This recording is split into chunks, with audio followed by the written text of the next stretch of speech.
The Green Room at 30 Rockefeller Plaza is designed to be a sanctuary, a quiet, plush holding pen where the world's biggest stars can compose themselves before being fed into the late-night television machine. But on this crisp October evening in 2025, the air inside felt less like a sanctuary and more like a pressure chamber. Taylor Swift stood before a full-length mirror, her reflection shimmering under the recessed lighting. She was dressed for the era she was promoting, life of a showgirl. Her dress was a cascade of silver mesh and crystal, catching the light and throwing it back in aggressive, glittering shards. It was glamorous, yes, but to Taylor, it felt like armor. A chainmail sheath designed to deflect the arrows of an industry that still, after 2 decades of dominance, preferred her to be a shiny object rather than a serious businesswoman. She wasn't nervous.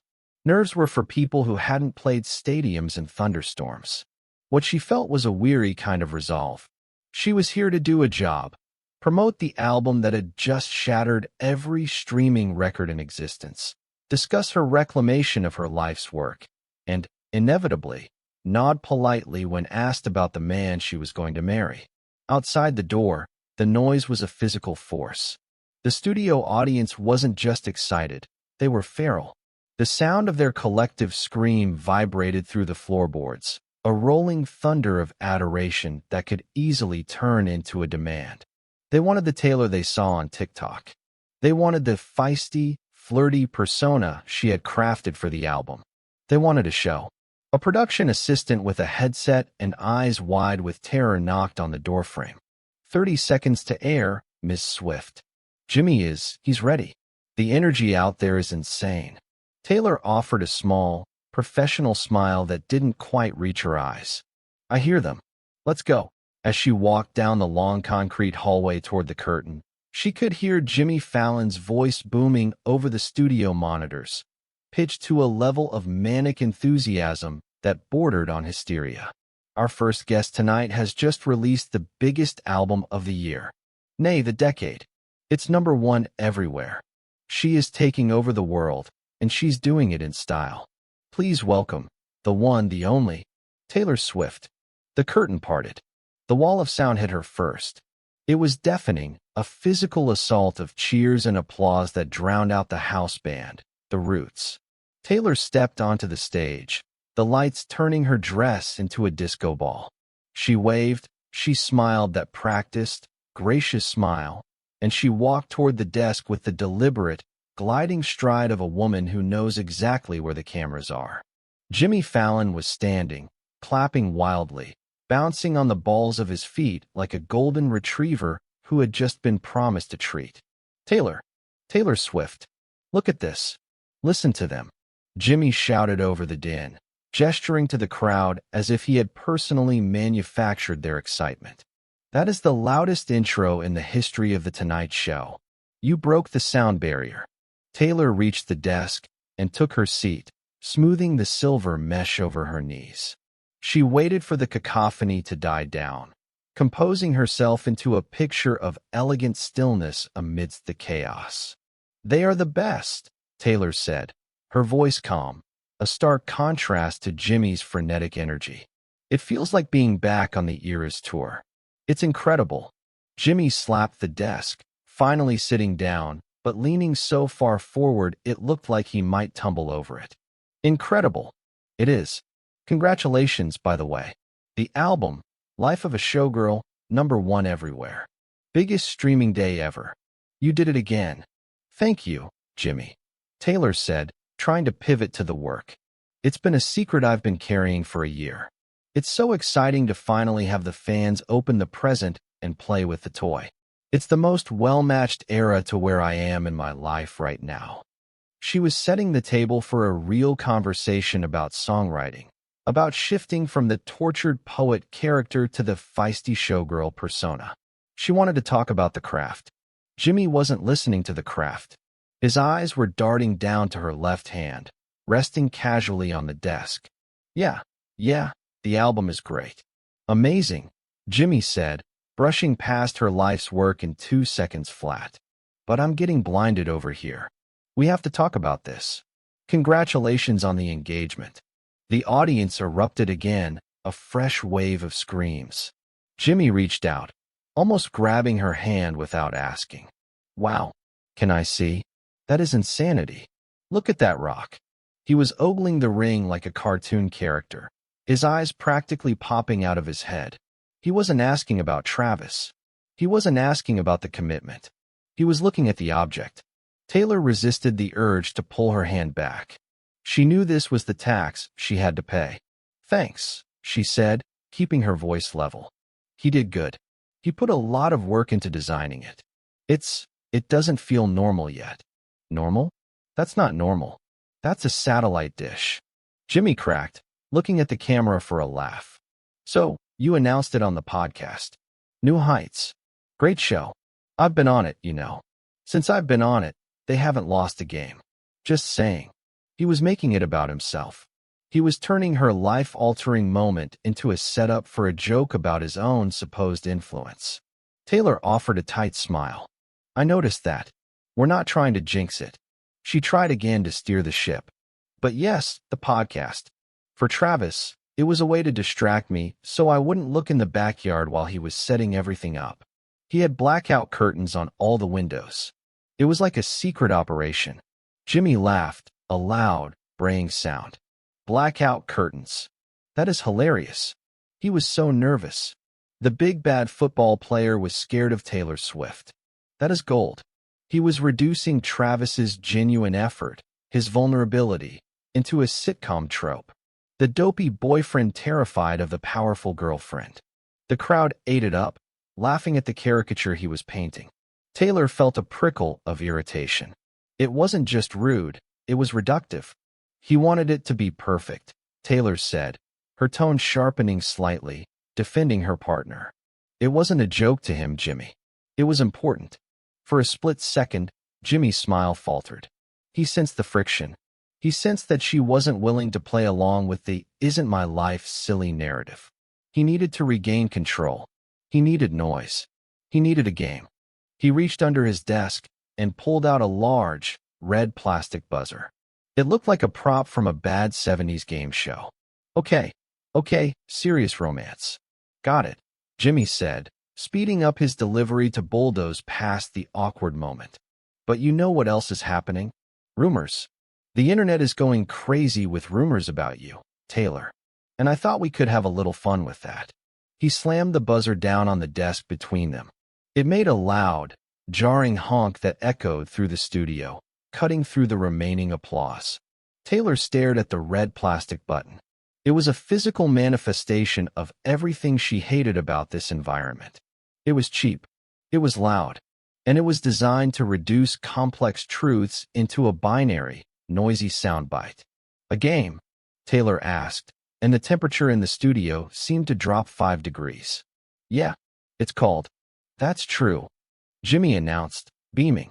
"I'm going to read a rumor, and if it's true, you hit the buzzer. It's going to be fun. The fans will love it." He looked at her, expecting the usual compliance. Expecting the "oh gosh, okay" giggle. Expecting her to perform. Taylor didn't move toward the buzzer. She sat perfectly still, the silver chainmail of her dress glinting like warning lights under the studio grid. She looked from the cheap plastic toy to the man holding the cards that contained her life, distilled into gossip. The trap had been sprung, and Taylor Swift was not smiling. The red buzzer sat on the desk like a landmine. Jimmy Fallon's hand hovered over his stack of blue cue cards, his grin fixed in place. He was in his element. This was the Fallon formula. Take a world-famous artist, strip away their dignity with a childhood game, and package the result as relatable content. "Okay, here we go," Jimmy announced, playing to camera 1. "Rumor number 1. Your close friend Ed Sheeran learned about your engagement on Instagram.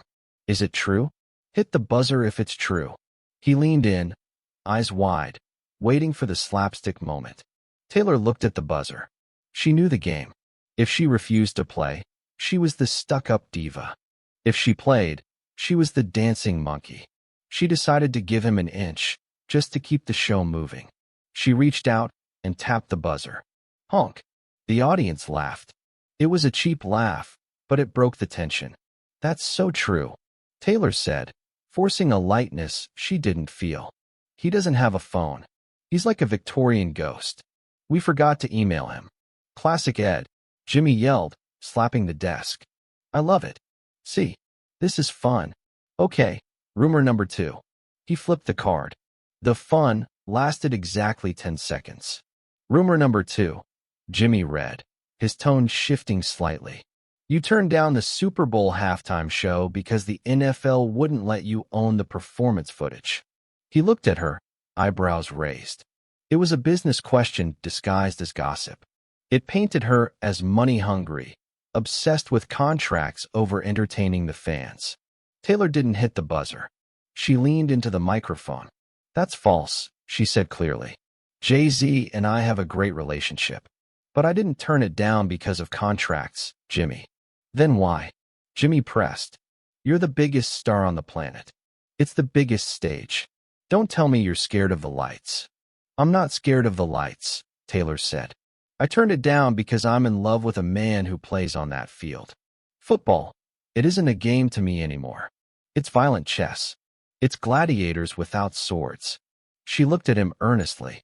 I spend the whole season terrified for his safety. I can't be backstage worrying about choreography while he's out there putting his body on the line. I'm too locked in. It was a vulnerable admission.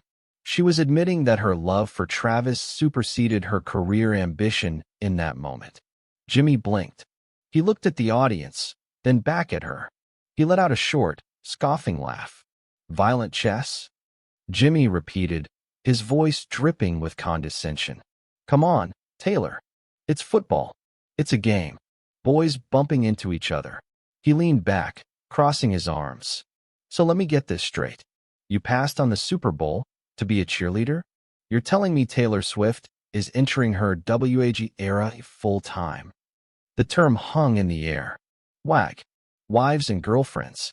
A term used to reduce successful women to mere accessories of male athletes.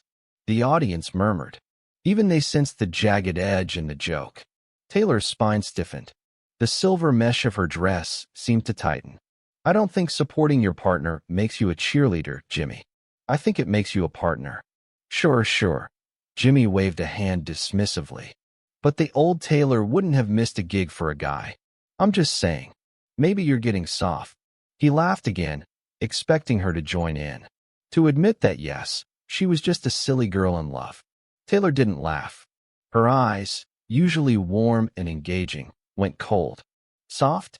I just released a 30-track album, re-recorded my entire catalog, and completed the highest-grossing tour in human history. I don't think soft is the word you're looking for. Jimmy's smile faltered. He was losing the room again. He needed a win. He needed to knock her down a peg, to remind everyone that she was just a celebrity and he was the ringmaster. He reached for the next card. He decided to skip the nice rumors. He decided to go for the one that would guarantee a reaction. Okay.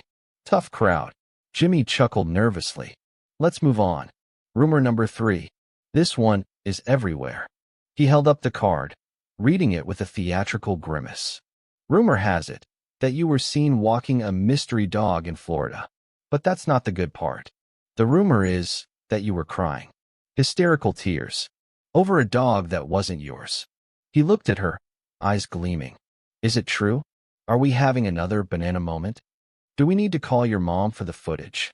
The reference hit Taylor like a physical slap. Years ago, on this very show, Jimmy had ambushed her with a video her mother had secretly recorded of her post-surgery, crying over a banana while high on anesthesia. At the time, she had laughed it off. But she had hated it. It was a violation of her medical privacy, played for millions of people to mock. And now, he was threatening to do it again. He was implying that she was emotionally unstable, the crazy cat lady who cries over stray dogs. I didn't walk a dog in Florida, Taylor said, her voice icy. And I think we're done talking about unauthorized videos of me in vulnerable states. Don't you? Oh, lighten up. Jimmy shot back, his frustration showing. It was funny. The banana was funny. People love relatable Taylor. They want to see the mess.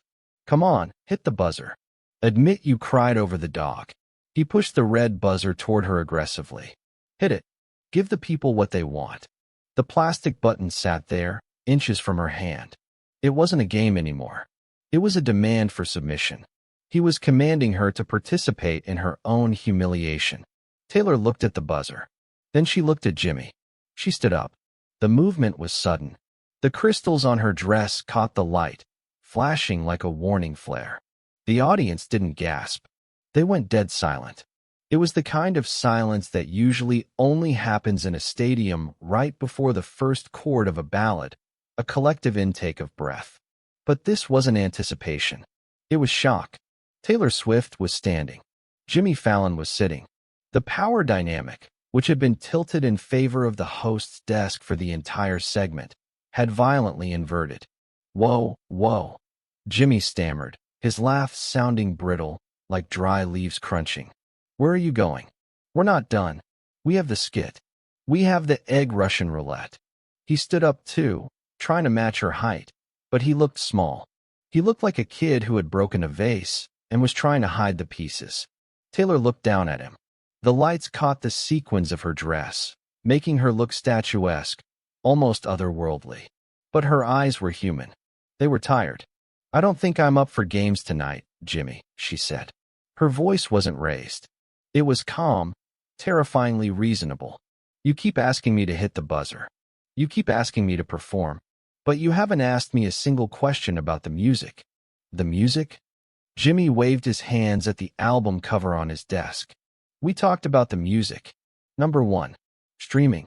It's huge. But people want to know about the life, Taylor. They want the scoop. No. Taylor corrected him. You want the scoop. The fans. The people out there. She gestured to the darkened rows of the audience. They listen to the album. They know how I feel because I wrote it down in the songs. That's the contract I have with them. I bleed onto the page, and they listen. She placed a hand on the desk, leaning in slightly.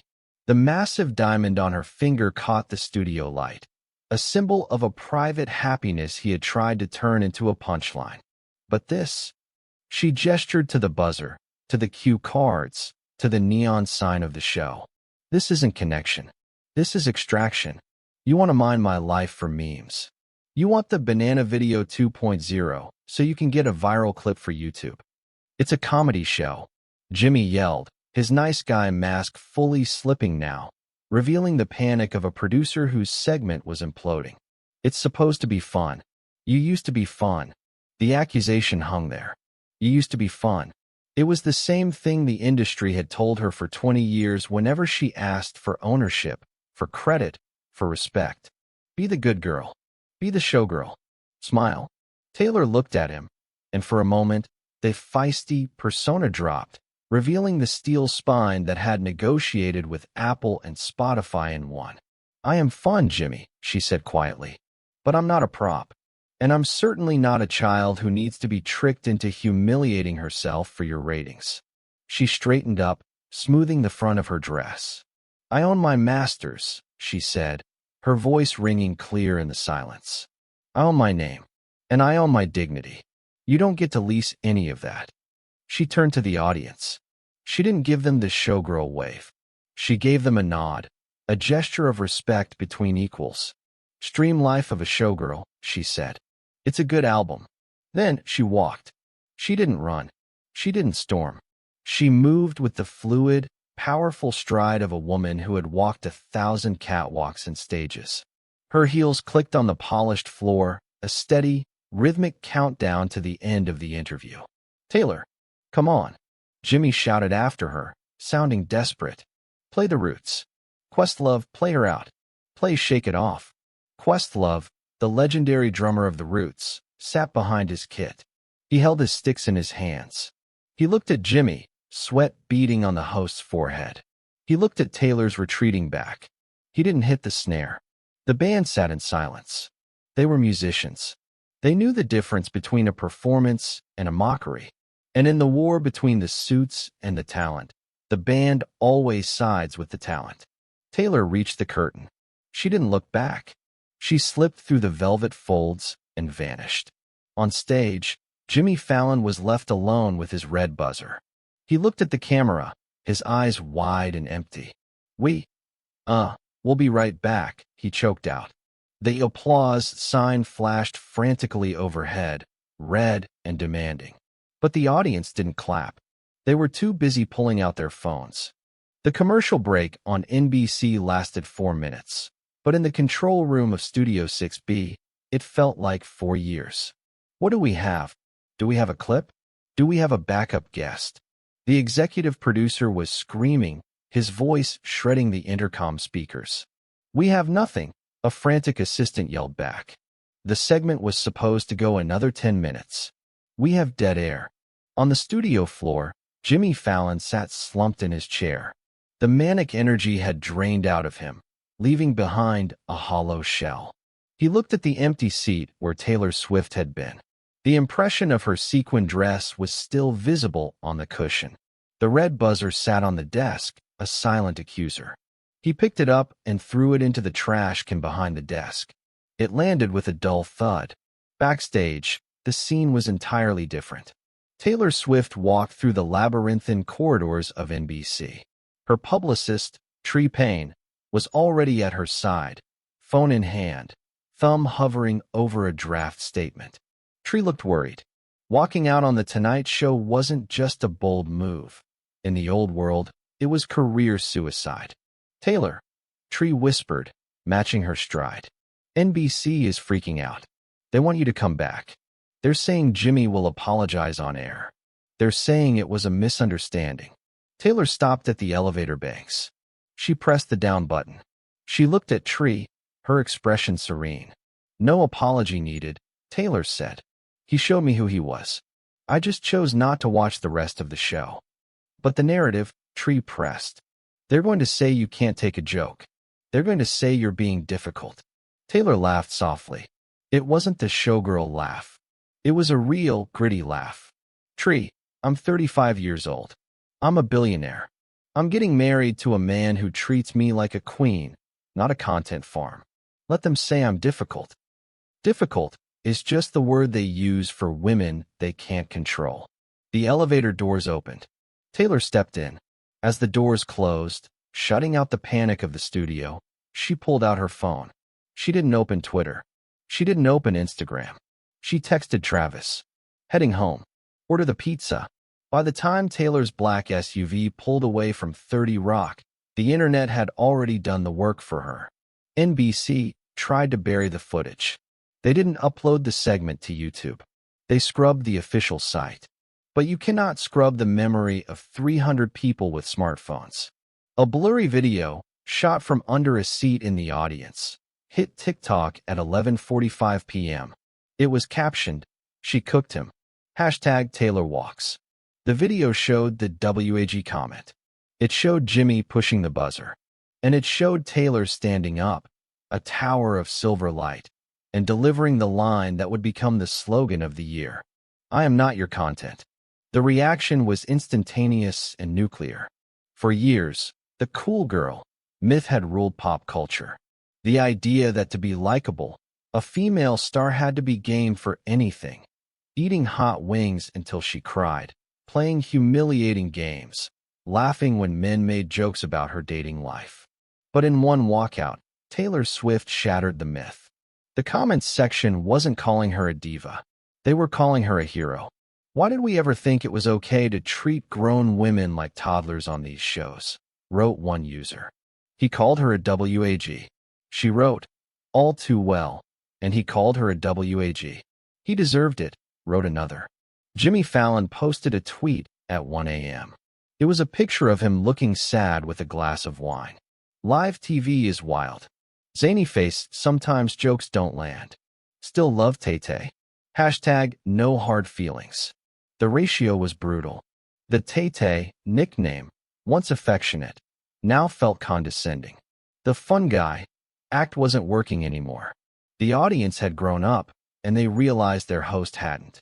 The next week, Life of a Showgirl didn't just stay at number 1. Sales doubled. The album title took on a new, ironic meaning. It wasn't an album about performing for others. It was an album about retiring the performance. Taylor didn't do another interview for the cycle. She didn't need to. She posted one photo on Instagram. It was her and Travis, sitting on their back porch, sharing a pizza box. No makeup, no sequins, no buzzers. The caption was simple, real life. It got 10 million likes in an hour. The era of the showgirl was over. The era of the woman had begun. And back in Studio 6B, the writers were scrambling, trying to figure out how to fill the next night's show. They pitched games. They pitched skits. But the air had gone out of the room. They realized, with a creeping dread, that the celebrities who came in next would be different. They wouldn't be as willing to play the fool. They wouldn't be as quick to pick up the props. Taylor Swift had left the building, but she had left the door open behind her. And through that door, every other artist saw a way out. The red buzzer remained in the trash, buried under a pile of discarded scripts, never to be pressed again. The noise had finally stopped.